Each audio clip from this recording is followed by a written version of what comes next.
Olá, eu sou o Fábio Pinheiro, eu sou médico psiquiatra e eu estou fazendo essa série a respeito do primeiro episódio de psicose, tá?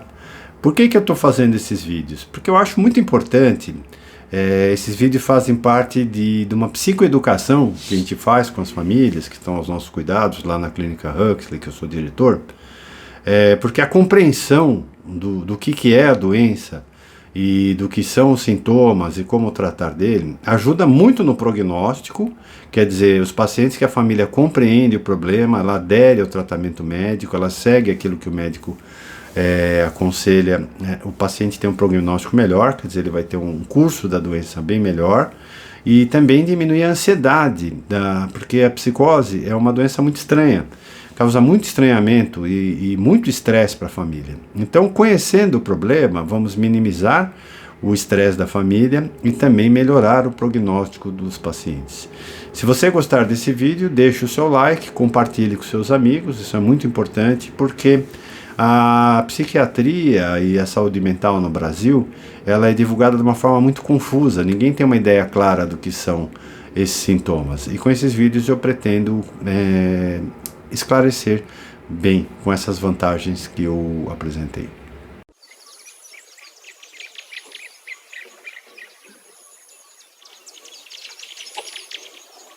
Hoje vai ser sobre o transtorno psicótico breve, né? São doenças normalmente de prognóstico bem melhor que a esquizofrenia e outras psicoses, que tem um curso mais longo, às vezes se tornando crônicas. A pessoa vai precisar tomar remédio e fazer tratamento muitas vezes para o resto da vida. No caso do transtorno psicótico breve, né, o prognóstico é bem melhor, a pessoa volta ao normal com o tempo e com o tratamento, tá? Tem até uma certa dificuldade, como eu disse que as coisas são confusas, não é só aqui no Brasil não. No DSM-5, que é o critério americano de diagnóstico, o nome da doença é transtorno psicótico breve. E para o CID-10, que é o Código Internacional de Doenças, 10ª revisão, que a gente usa aqui no Brasil, é transtorno psicótico agudo e transitório. Mas ambas tentam descrever a mesma patologia. Então vocês vejam como uma coisa confusa. Para a gente desfazer essa confusão, o transtorno psicótico ele pode se tornar crônico, que é um problema mais arrastado, que a pessoa vai ter que tomar remédio e tratar por muitos anos, ou ele pode ser transitório. Ele tem aquele episódio, popularmente conhecido como surto, e esse surto remite. A pessoa consegue voltar a funcionar e ter a sua personalidade funcionando normalmente de volta. Por isso que é importante esse vídeo. Para facilitar as coisas, eu vou utilizar os critérios diagnósticos do DSM-5. Então, como é que isso acontece? A pessoa estava levando uma vida normal, sem nenhum problema, e ela começa a apresentar esses sintomas que eu vou descrever.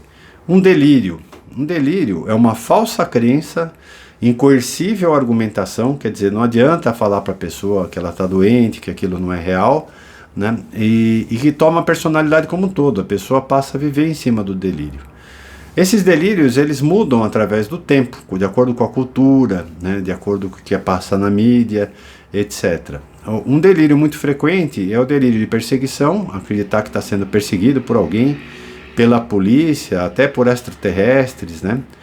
Delírios de influência, por exemplo, que um vizinho ou alguém está controlando os pensamentos através do celular ou através de computadores.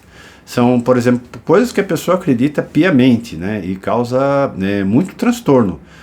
Às vezes, né, esses delírios são tão reais e a pessoa fala com tanto fator de convencimento que a própria família começa a acreditar na falsa crença do paciente até perceber que isso é uma doença, tá?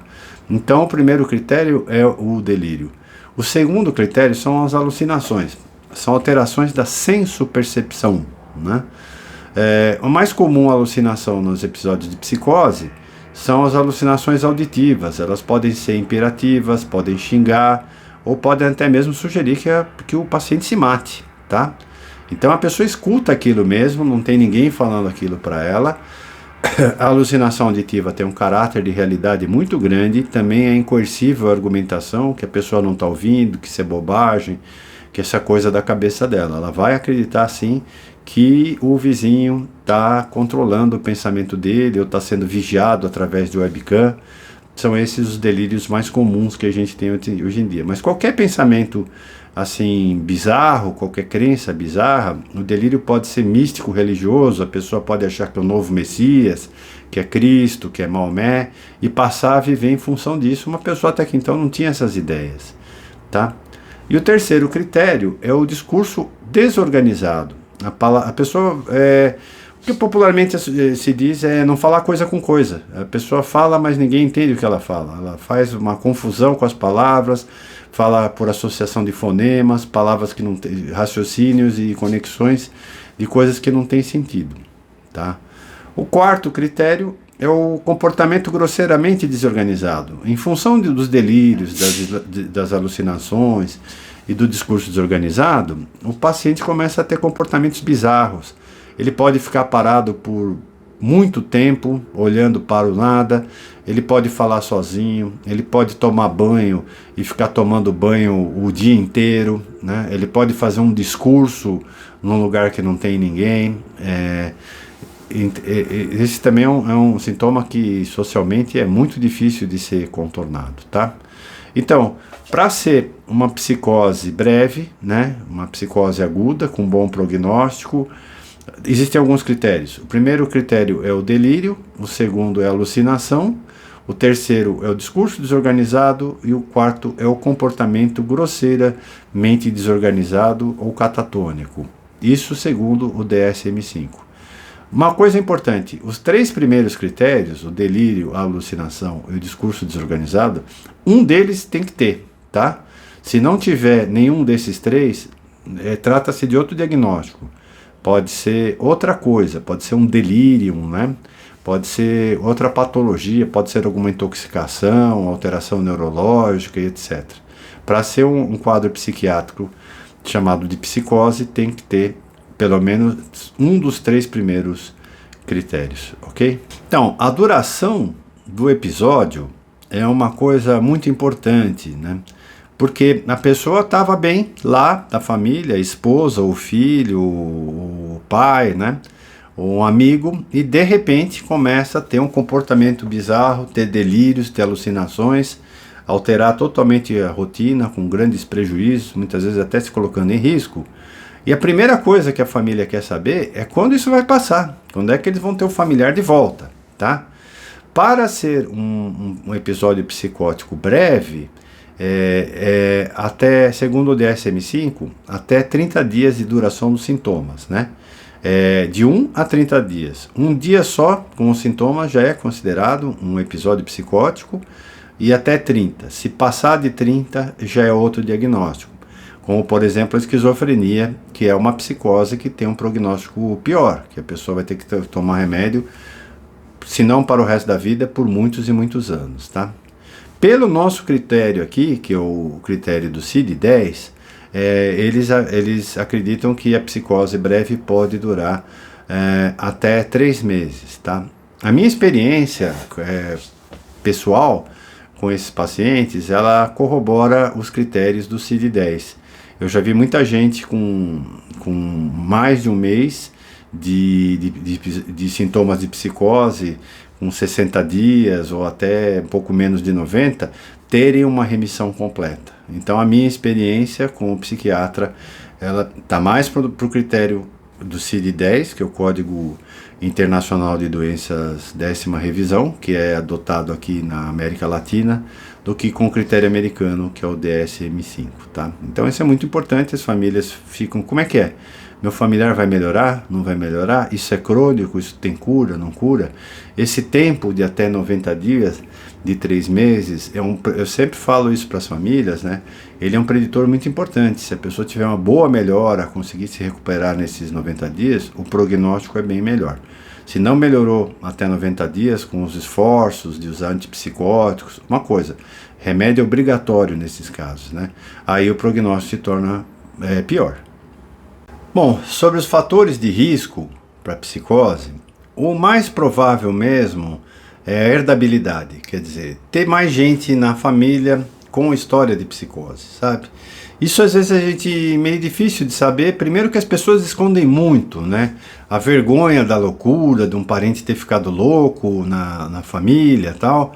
Existe muito esse preconceito, né? Que não deixa que as pessoas comentem com os outros familiares, tá?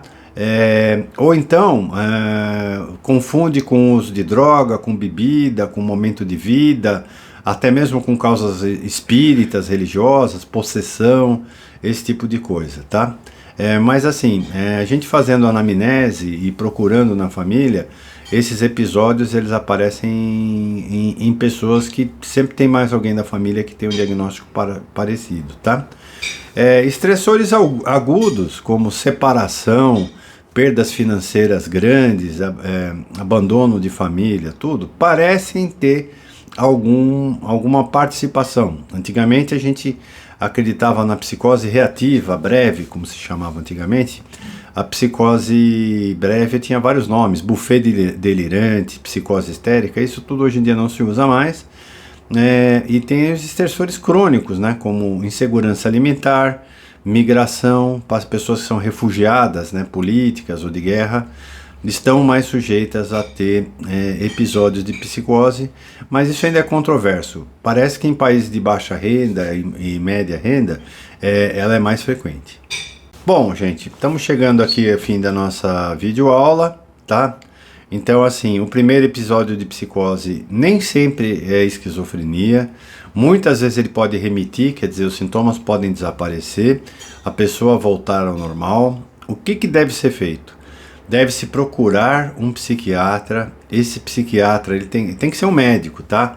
Porque ele tem que fazer uma avaliação clínica detalhada para descartar outras causas psiquiátricas semelhantes à psicose breve, tem que saber avaliar exames laboratoriais, tem que saber fazer exame clínico, tá? A psicoeducação da família, que é isso que a gente está fazendo aqui nesse vídeo, ela é importantíssima. A família tem que estar consciente do que é o problema, como se lida com o problema, os efeitos do remédio, as doses, horário de tomada. Muitas vezes é preciso fazer o manejo, o paciente não aceita algum efeito colateral. Existem vários antipsicóticos, tem os de primeira geração, de segunda geração, tá? O tratamento medicamentoso ele é imprescindível, não pode deixar de fazer, porque ele diminui os sintomas, diminui o risco de tudo que pode acontecer com uma pessoa que está em quadro de confusão mental por aí, tá? E o acompanhamento com colegas psicólogos é muito importante, por causa do próprio impacto que essa doença causa na família, é um estressor muito forte. Muitas vezes a pessoa sai do episódio de psicose, mas as pessoas da família ficam com outros problemas psiquiátricos devido ao estresse, tá? Então deve sim ser procurada uma psicoterapia familiar, procurada uma psicoterapia para o indivíduo elaborar o que esse episódio, o que representou na vida dele, o quanto ele foi afetado, e também uma psicoterapia para o pessoal da família, para que eles tenham uma adesão maior ao tratamento, compreendam melhor, saibam lidar com as suas emoções em relação àquele familiar, tá?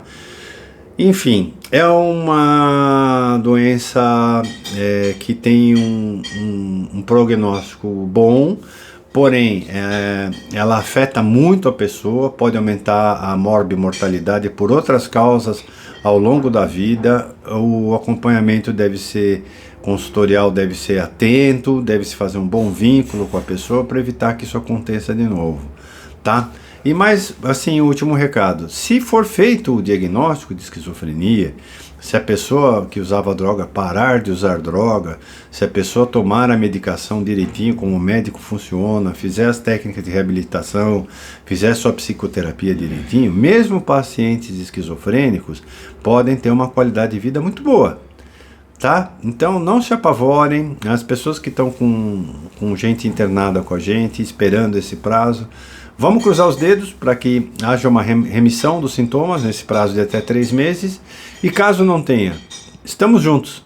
Vamos dar melhor qualidade de vida para essa pessoa e vamos minimizar muito o impacto desse problema em todo mundo, tá bom? Então um abraço, até o próximo vídeo.